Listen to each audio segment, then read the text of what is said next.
¿Alguna vez te has preguntado por qué cambia el sonido de una ambulancia cuando ésta se acerca o se aleja? Este fenómeno se llama efecto Doppler y fue descubierto por el físico austriaco Christian Doppler en 1842. Pero antes de todo, Doppler lo descubrió gracias a una hipótesis, la cual trataba de que si una estrella se acerca o se aleja, la luz que emite debería cambiar de color, más azul al acercarse y más rojo al alejarse. Pero en su época no podía comprobarlo con estrellas. La tecnología no existía todavía. Aquí es donde entra el científico Christophe Buys-Ballot en 1845, quien hizo un experimento con sonido para demostrar su teoría. Puso músicos tocando una trompeta en un tren en movimiento. Personas paradas a los dos lados de la vía escuchaban cómo el sonido era más agudo al acercarse y más grave al alejarse. Exacto. Diciéndolo de una forma más teórica, el efecto Doppler ocurre cuando hay movimiento relativo entre una fuente, que es la que emite las ondas, como la luz o el sonido, y un observador, que es quien las recibe. Por lo que si la fuente se acerca, las ondas se comprimen, o sea que la frecuencia se escucha más alta. Esto genera un sonido más agudo, como si fuera un silbato.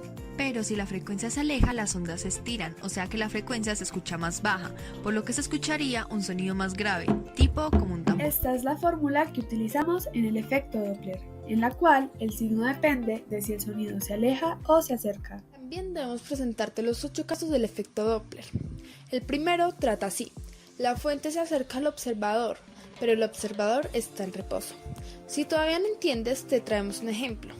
Imagina que una ambulancia se acerca a ti en la calle, pero tú estás quieto. Lo que pasaría aquí es que las ondas se comprimen delante de la ambulancia. También encontramos la segunda, la cual nos dice que la fuente se aleja del observador. O sea, imagínate que la ambulancia ya pasó y se aleja, por lo que las ondas detrás de la fuente se estiran. El observador recibe menos ondas por segundo, por lo que escucharía la sirena grave.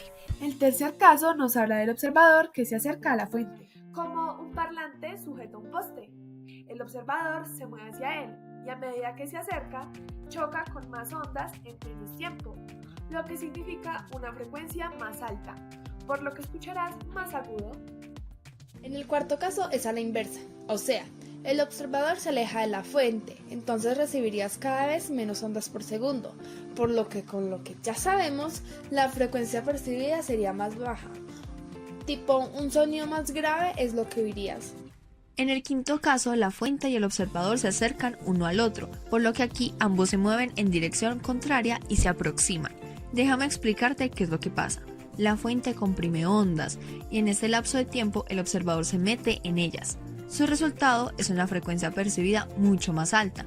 Eso significa un sonido muy agudo. Por el contrario, en el sexto caso pasa al revés. La fuente y el observador se alejan en direcciones opuestas, o sea, uno va para la derecha y el otro va para la izquierda. Lo que pasa aquí es que la fuente alarga las ondas y el observador al mismo tiempo se aleja de ellas. Esto significa que la frecuencia es más baja, por lo que el sonido es más En grave. el penúltimo caso, la fuente y el observador van hacia adelante, uno detrás del otro.